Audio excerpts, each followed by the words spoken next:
չգիտեմ ինչ կա, բայց որ պետությունը մի տեսակ երկրորդ պլան է մղել ցեղասպանության հարցը, դա փաստ է։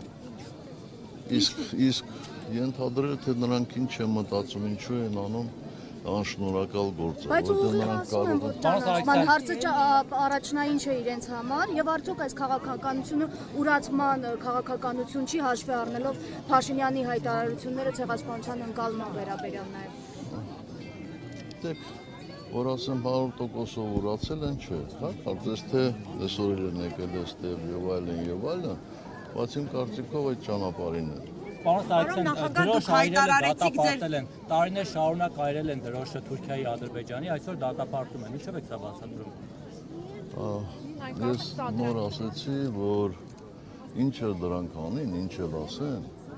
միևնույն է, մեր ժողովրդի 80%-ը ասելու է, որ նրանք դավաճան են։ Ինչպես որ նրանց ասացի վրա ուշադրություն դարձնելը անշնորհակալ գործ է։ Այդ ձեր ասածը, որ դավաճան են, 26 թվականի ընտրություններին կարտացոլվի ինչ որ կերպ։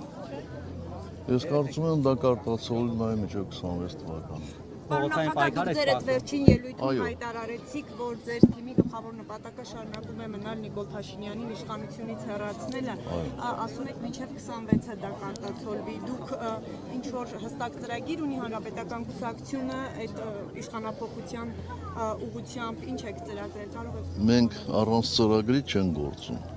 այո, ունենք ծրագիր, բայց չեմ կարծում, որ այդ ծրագիրը հիմա իմաստ ունի հրապարակայնացնել։ Որ ինչ-որ հատված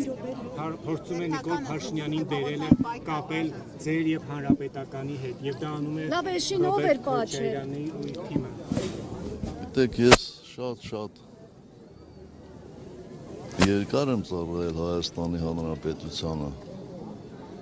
25 տարուց ավելի։